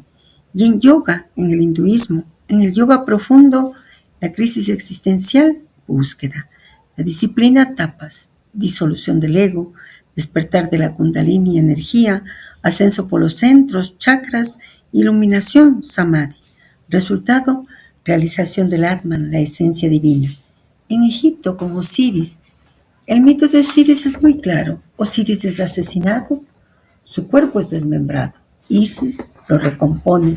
Osiris resucita en otro plano. Resultado: se convierte en señor del más allá, exactamente el mismo símbolo del chamán desmembrado. En los misterios iniciáticos de Grecia, la masonería, en muchas tradiciones iniciáticas, el candidato entra en un templo, vive una muerte simbólica, pasa pruebas, renace como iniciado. En masonería, por ejemplo, muerte simbólica de Hiram, resurrección iniciática. Resultado: nuevo estado de conciencia.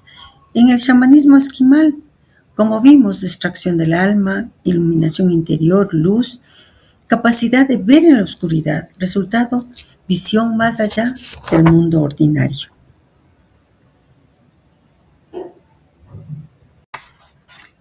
Veamos lo más importante. Si nosotros quitamos los nombres, ¿qué veríamos? Que el ser humano debe romper su identidad ordinaria, luego atravesar una crisis, morir psicológica o simbólicamente, entrar en lo desconocido, renacer transformado, acceder a una nueva forma de conciencia. Entonces, ¿qué es el chamanismo? A la luz de esta comparación, nosotros podemos decir que el chamanismo no es una religión primitiva, es la forma más antigua conocida de ese proceso universal de transformación, de transmutación. Es como la raíz de un árbol del que luego nacen religiones, místicas, filosofías. Ahora podemos decir que entendemos más profundamente lo que el maestro nos dice. Ninguna religión es totalmente nueva, porque todas contienen muerte y resurrección, iluminación, contacto con lo invisible, transformación del ser. Así el chamán, el yogi, el místico y el iniciado son expresiones de un mismo proceso humano fundamental. Solo cambia el lenguaje, los símbolos, la cultura, pero la experiencia es la misma. Lo que el maestro nos está transmitiendo en este propósito es que detrás de todas las tradiciones existe una estructura iniciática universal. Y el chamanismo es una de sus formas más antiguas y visibles. Bueno, pues volvamos a la lectura del propósito. En el curso La Iniciación, el futuro chamán debe aprender el lenguaje secreto que utilizará durante las sesiones para comunicarse con los espíritus y los espíritus animales. Esa lengua secreta la aprende de un maestro o por sus propios medios. Se ha podido constatar la existencia de un lenguaje secreto específico entre los lapones, relatado por Eliel Lagerkrantz en las lenguas secretas de los lapones, los ostiacos, los chukches, los yakutos, los tunguses, confirmado por Lag Tisalo en el diario de la Sociedad Uigur. Durante su trance se supone que el chamán tunguse comprende el lenguaje de la naturaleza entera. Y ahí tenemos una máscara de fetichistas en África, colección del autor. Este fenómeno no es exclusivamente norasiático y ártico. Se le encuentra casi en todas partes. Durante la sesión, el ala de los pigmeos semán habla con los chenoi, espíritus celestes. En su lengua, desde que sale de la choza ceremonial, pretende haberlo olvidado todo. El chamán Batak de Sumatra utiliza durante las sesiones la lengua de los espíritus y los cantos chamánicos de los Dusun, Borneo septentrional, están en lenguaje secreto. Metraus relata igualmente que según la tradición caribe, el primer Piai, chamán, fue un hombre que, escuchando elevarse un canto en el río, se zambulló audazmente y no salió sino después de haber aprendido de memoria el canto de las mujeres de espíritu y de haber recibido de ésta los accesorios de su profesión. Muy a menudo, esta lengua secreta es en verdad el lenguaje de los animales, o tiene como origen la imitación de los gritos de los animales. Lo mismo en América del Norte, en los Pomo y los Menominee, entre otros, los chamanes imitan los cantos de los pájaros. Durante las sesiones de los yakutos, de los yucajides, de los chukches, de los goldes, de los esquimales y de otros, se oyen gritos de animales salvajes y de pájaros. Como lo ha señalado Lecti Salo, el chamán cae en éxtasis utilizando su tambor y los textos mágicos son cantados en todas partes. Magia y canto, especialmente el canto a la manera de los pájaros, se expresa frecuentemente con el mismo término. Inclusive con los vocablos germánicos para la fórmula mágica se emplea la palabra galtr, que se utiliza con el verbo galan, cantar, término que se aplica especialmente a los gritos de los pájaros.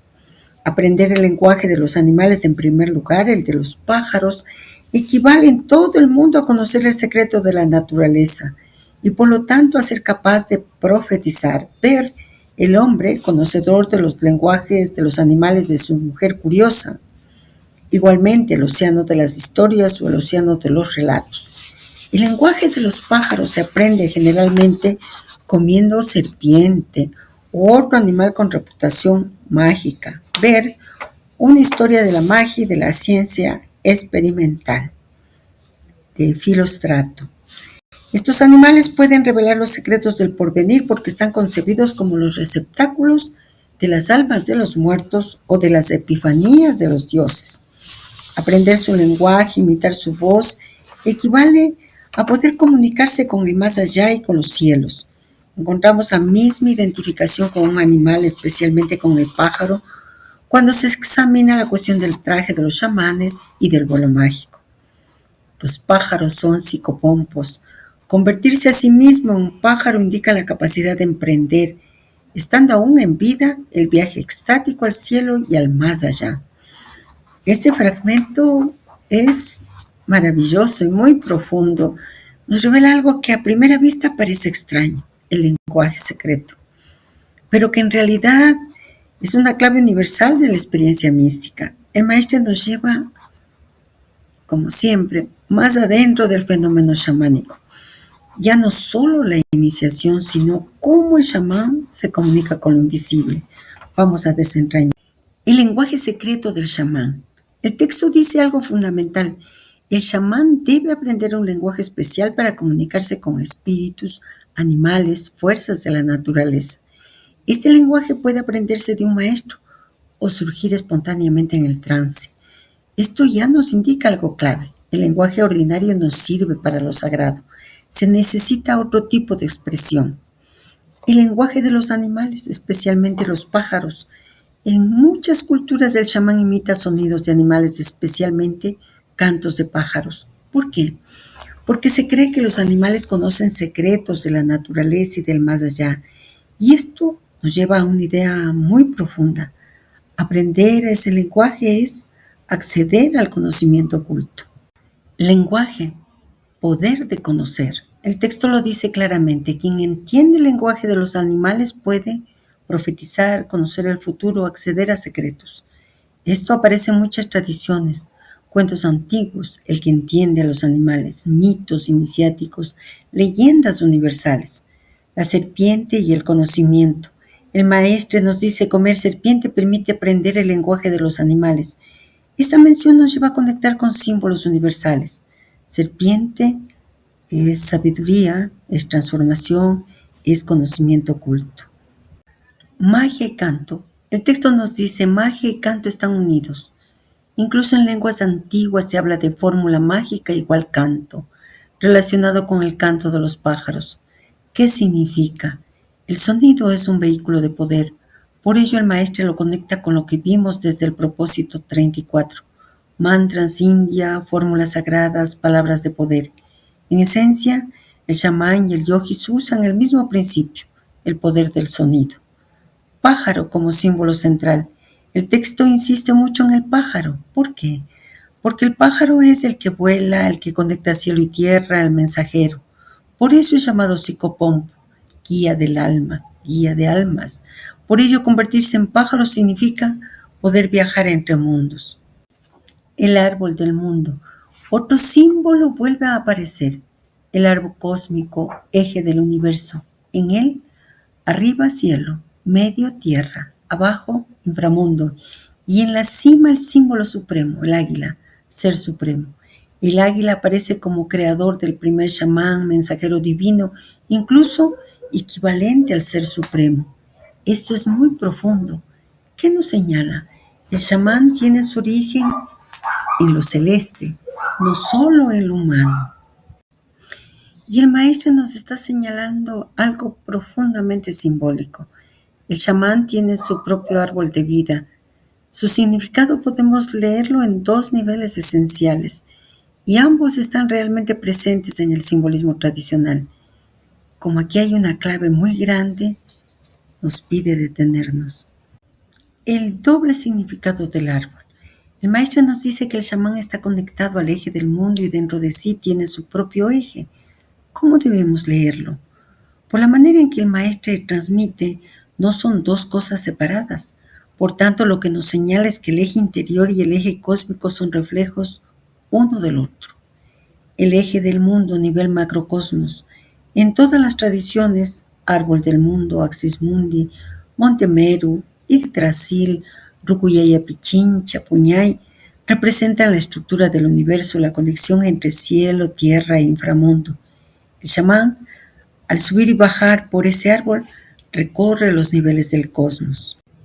El eje interior, nivel microcosmos.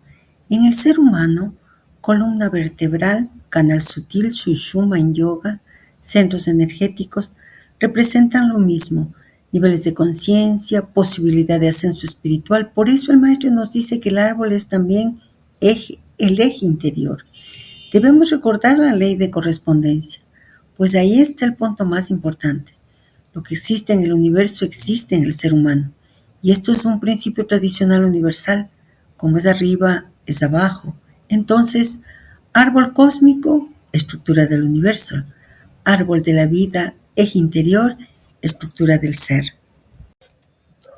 Nos transmitieron la ley de correspondencias, la ley de analogía.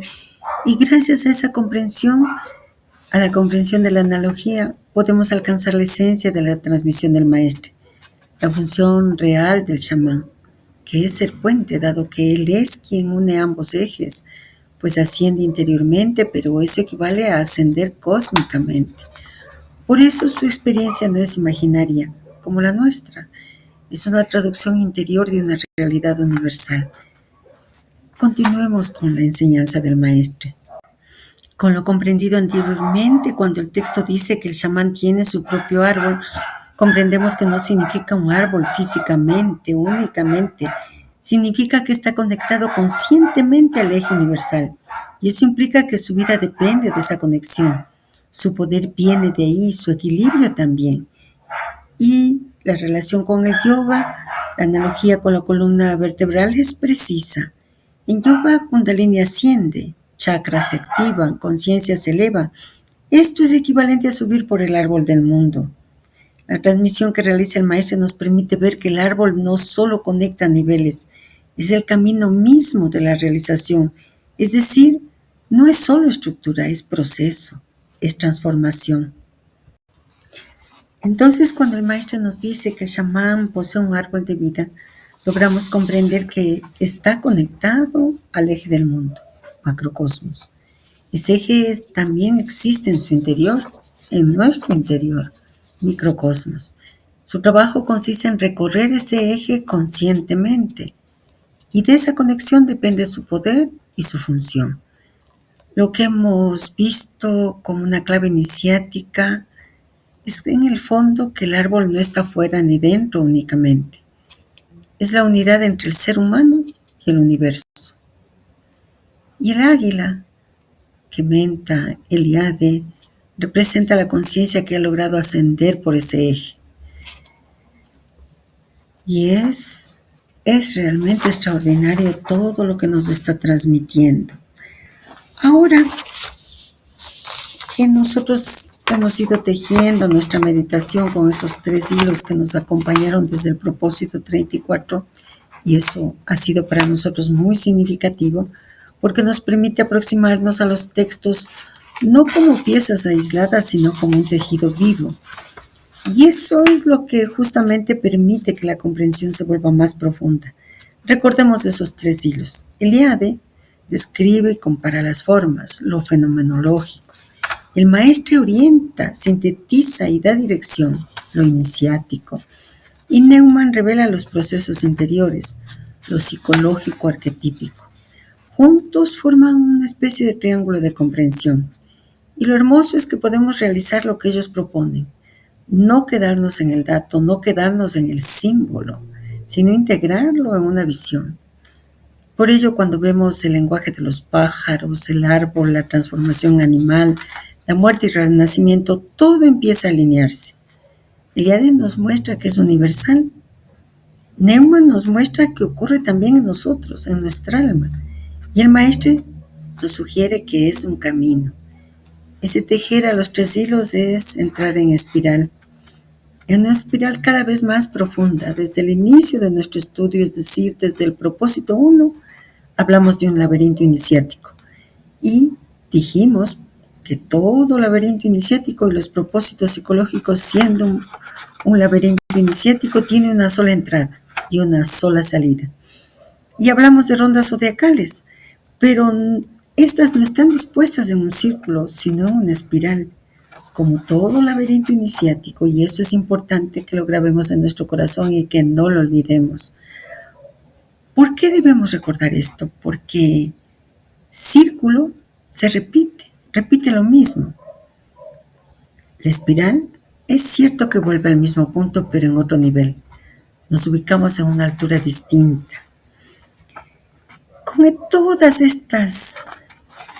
estos elementos que van surgiendo en nuestra alma, es necesario recurrir a nuestro amigo René Guénon. En su libro Símbolos Fundamentales de la Ciencia Sagrada, él tiene un capítulo que se llama Lenguaje de los pájaros. Nos permitirá comprender una vez más que cuando un símbolo aparece en distintas tradiciones no es repetición, es confirmación. Ver el mismo símbolo desde 2 planos distintos. En el propósito nosotros podemos decir que estamos en este plano etnológico, chamánico. En Guénon, recordemos, él es el gran metafísico, por lo tanto estamos en el plano metafísico iniciático. Y ver que ambos coinciden en lo esencial. Vamos a unirlos, porque aquí se abre una comprensión muy alta y muy hermosa también. El lenguaje de los pájaros no es literal. Guénon lo dice claramente. No se trata de entender literalmente a los pájaros. Es un lenguaje simbólico que representa la comunicación con estados superiores del ser. En el propósito vemos que el chamán imita pájaros, canta, entra en trance, habla con la naturaleza. Guénon revela eso corresponde a una comunicación real con niveles superiores de existencia. Lo que el chamán vive, Guénon lo explica. los pájaros, estados superiores, ángeles.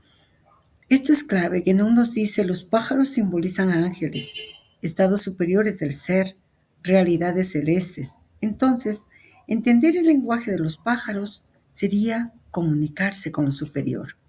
La condición, vencer al dragón. Guénon nos dice, solo quien vence al dragón entiende ese lenguaje. Y explica, dragón, fuerzas inferiores, vencerlo, transformación interior. Resultado, acceso a la inmortalidad espiritual, el centro del ser y del árbol.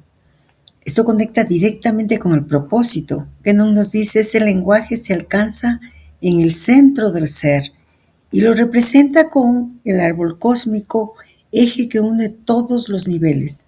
Exactamente lo que nos transmite el maestro en este propósito. Árbol del mundo, chamanismo, eje, cielo-tierra. El lenguaje es ritmo, clave fundamental. Guénon dice uno de los puntos más importantes. El lenguaje de los pájaros es en realidad lenguaje rítmico, canto, mantra, vibración. Esto conecta directamente con el propósito. Cantos chamánicos, imitación de aves, fórmulas mágicas.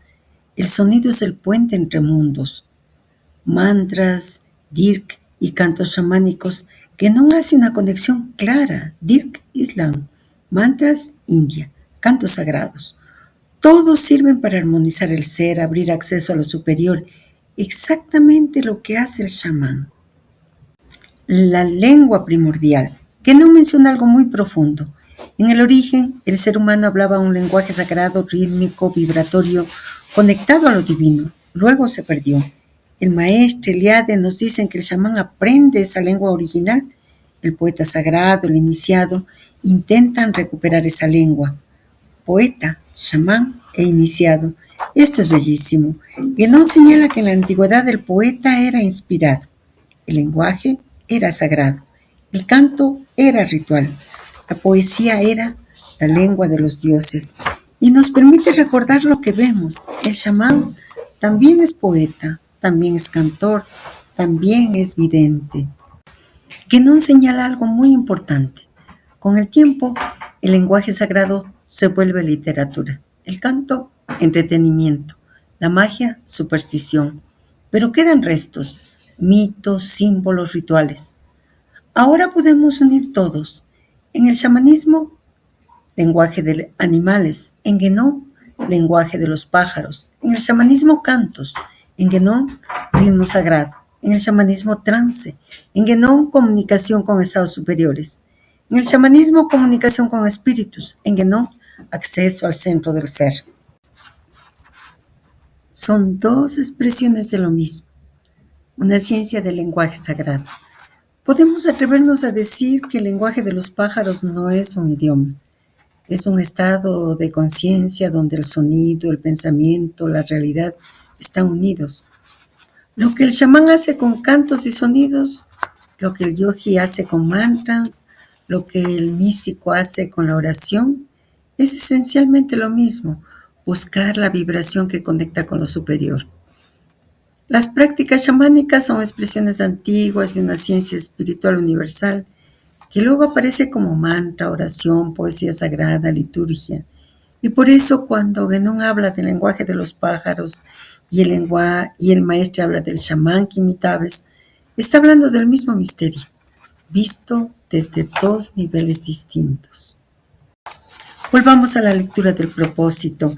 La mayoría de los mitos sobre el origen de los chamanes hacen intervenir directamente al Ser Supremo o a su representante, el águila, el pájaro solar. He aquí lo que cuentan los buriatos. Al comienzo, no existían más que los dioses, Tengri, en Occidente y los malos espíritus en Oriente. Los dioses crearon al hombre y éste vivió felizmente hasta el momento en que los malos espíritus expandieron sobre la tierra la enfermedad y la muerte. Los dioses decidieron dar a la humanidad un chamán para luchar contra la enfermedad y la muerte y enviaron al águila. Pero los hombres no comprendieron su lenguaje. Por otro lado, ellos no tenían confianza en un simple pájaro. El águila regresó donde los dioses y les rogó darle un don, aquel de la palabra, o bien enviar a los humanos un chamán buriato. Los dioses lo reenviaron con la orden de otorgar el don de chamanizar a la primera persona que encontrara en la tierra. De regreso a la tierra, el águila vio a una mujer dormida cerca de un árbol y tuvo relaciones con ella. Algún tiempo después, la mujer dio nacimiento a un hijo que se convirtió en el primer chamán. Entre los yakutos de Turushaks, el águila es mirada igualmente como la creadora del primer chamán. Pero el águila lleva también el nombre del Ser Supremo, Agia, el creador, Agitogen, el creador de la luz. Los hijos de Agitogen están representados como espíritus pájaro, posados sobre las ramas del árbol del mundo. En la cima se encuentra el águila de dos cabezas, Tojon Kotor, el señor de los pájaros, que personifica probablemente a Agitogen mismo. Los yakutos, como por otro lado muchas otras poblaciones siberianas, plantean una relación entre el águila y los árboles sagrados, especialmente el abedul. Cuando Agitogen creó al chamán, él también plantó en su estancia celeste un abedul de 8 ramas, y sobre esas ramas nidos en los cuales se encontraban los hijos del creador. Él plantó además 3 árboles sobre la tierra. Es en su recuerdo que el chamán posee también un árbol de la vida del cual es, en cierta manera, dependiente. Es preciso saber igualmente que en los sueños iniciáticos de los chamanes, el candidato es transportado cerca del árbol cósmico, en la cima del cual se encuentra el Señor del mundo. A veces, el Ser Supremo está representado bajo la forma de un águila y entre las ramas del árbol se encuentran las almas de los futuros chamanes. Podemos ver esto en los tambores chamánicos y el árbol de los tambores. Es posible que esa imagen mítica tenga un prototipo paleooriental. Siempre entre los yakutos, el águila es puesta igualmente en relación con los herreros. Ahora bien, se sabe que estos pasan por tener el mismo origen que los chamanes. Hemos visto precedentemente esta cuestión de los herreros en la magia primitiva y hasta en la brujería de campiña en Europa. Según los austriacos del Yenisei, los teleutas, los oroches y aún otras poblaciones siberianas, el primer chamán nació de un águila o al menos ha sido instruido en su arte por un águila. Sobre la importancia del águila en la religión y la mitología de los pueblos siberianos, se podría ver a Harpa, las concepciones religiosas, a Selenín en Ultonjonov y Siberia, que algunas tribus alimentan a veces a las águilas con carne cruda, pero esa costumbre parece esporádica y tardía. Stenberg, en Culto al Águila, recuerda que Vainamoinen, el primer chamán de la tradición mitológica finlandesa, descendía también de un águila. El dios supremo de los finlandeses, Ukko, se llama también Aija, en lapón Aijo, Aige, espíritu o divinidad, nombre que Stenberg aproxima a Aji como el yakuto, Ajai, el finlandés. Aija es el ancestro de los chamanes. El chamán blanco es llamado por los yakutos Ajiopuna, muy cercano al finlandés Aijauk. El águila está representada a menudo en los emblemas totémicos. Tuvimos la ocasión de hablar ya del totemismo y en este marco restringido es difícil enumerar en detalle las diversas clases de tótems que han adoptado las poblaciones totémicas. Los tótems animales dominan ampliamente. Los tótems plantas vienen después, más tarde se encuentran menos frecuentes. Sin embargo, las fuerzas naturales como las nubes, el viento, el agua, el mar, el trueno, el fuego. Se encuentran inclusive los objetos usuales.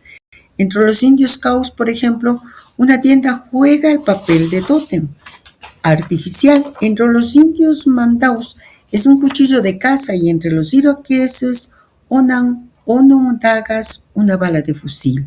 A veces los tótems son artieles. Entre las poblaciones australianas se han encontrado más de 400 tótems que representan un órgano particular de tal o cual animal. Por ejemplo, la cola, el estómago del opossum, la grasa del canguro, etc. Bueno, en este fragmento el maestre nos muestra uno de los núcleos simbólicos más universales, la relación entre el origen del chamán, el águila y el árbol.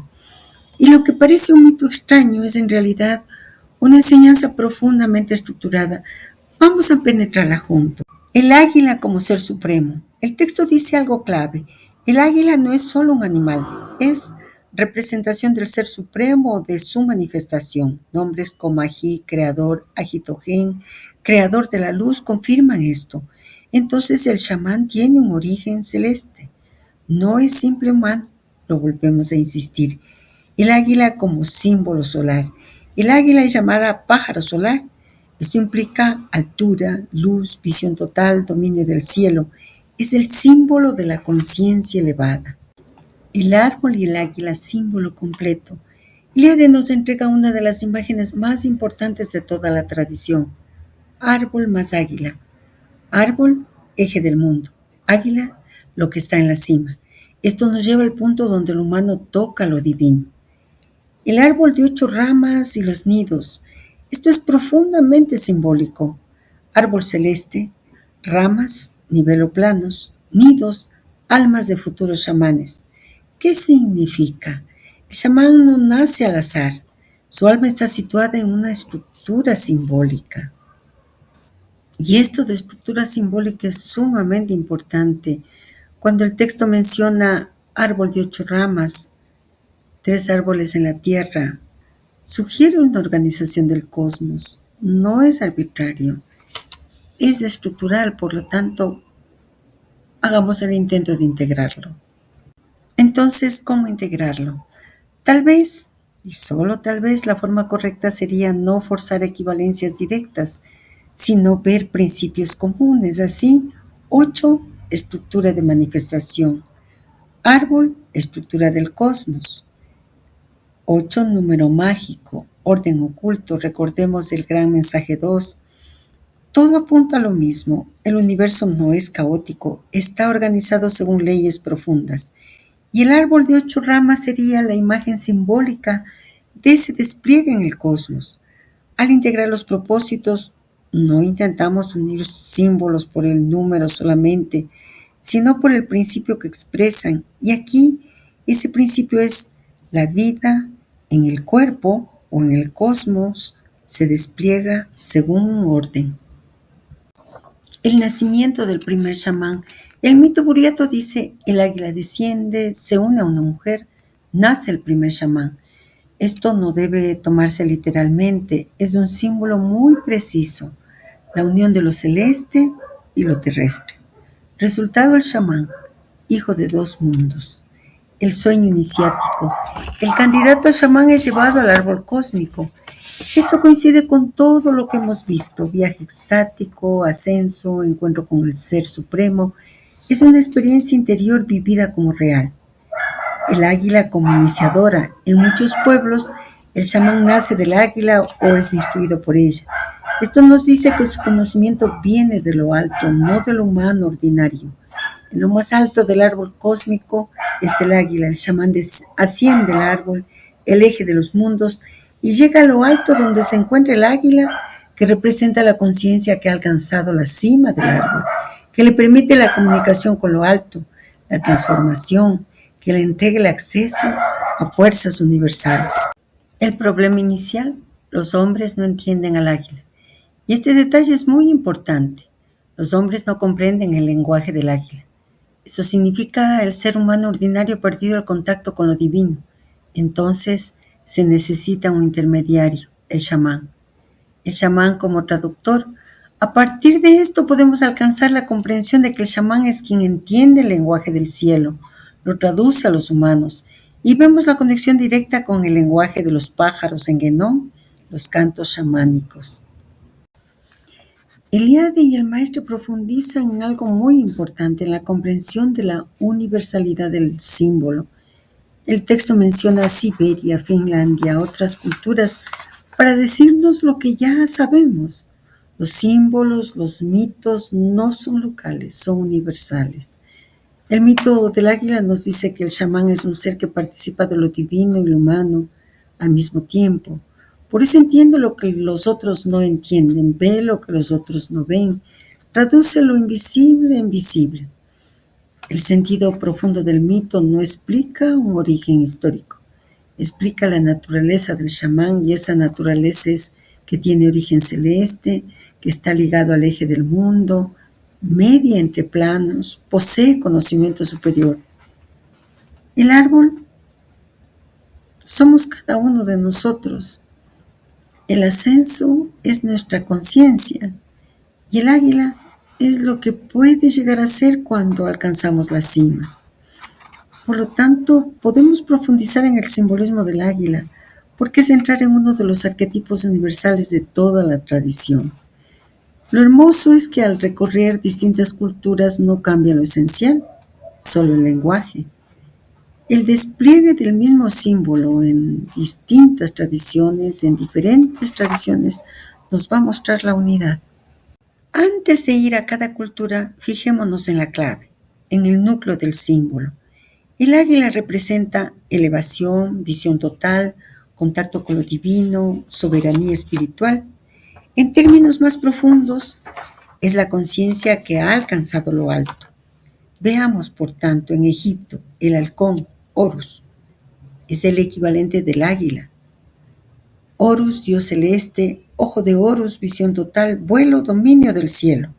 Horus representa la conciencia divina que ve todo desde lo alto. Y algo importante, el faraón es Horus en la tierra, igual que el chamán, un mediador entre cielo y tierra. En Grecia, el águila de Zeus transporta el rayo, simboliza el poder supremo. El águila es el vehículo de la voluntad divina y aparece también en el mito de Ganímedes. El águila lo eleva al cielo, símbolo, ascenso del humano a lo divino. En Roma, el águila imperial. Roma adopta el águila como emblema, símbolo del imperio, estandarte de las legiones. Pero esto no es solo político. Originalmente significó autoridad que proviene de lo alto. Cuando se pierde ese sentido, queda solo el símbolo externo. Como decía Guénon, degradación. En el cristianismo, el águila de San Juan, que está representado por un águila. ¿Por qué? Porque su evangelio es el más elevado, habla de logos, del principio divino. Por eso el águila simboliza la visión espiritual directa. En India, Garuda, águila divina, vehículo de Vishnu, lucha contra las nagas, serpientes. Esto es exactamente lo que decía Guénon, águila versus serpiente. Significado, águila, lo celeste, serpiente, lo inferior, terrestre. La victoria del águila es el triunfo de la conciencia superior. En Siberia, el águila crea al chamán, vive en la cima del árbol, representa el ser supremo. El símbolo está en su forma más directa. El águila, origen del poder chamánico. Todas estas tradiciones dicen lo mismo. El águila, lo que conecta con lo más alto. Y en el significado iniciático, nosotros podríamos decir ahora que se entiende mejor el mito que nos transmite el propósito. El chamán nace del águila, es instruido por el águila, sube hacia el águila, porque su camino es convertirse en águila. Si llevamos todo esto a nivel interior, a nuestro nivel, el águila no es un ser externo, es un estado de conciencia. Es cuando el ser humano ve desde arriba y ya no está atrapado en lo inmediato, comprende la totalidad. El águila, lo vemos en todas las tradiciones, representa la culminación del proceso espiritual. Y por eso el chamán la tiene como origen, el místico la alcanza como meta, el símbolo la conserva como enseñanza. Cuando la conciencia deja de arrastrarse y aprende a elevarse, entonces comienza a ver como águila. Vamos a concluir aquí la meditación de la primera parte del propósito 35, pero volveremos muy pronto. Nos vemos, amigos.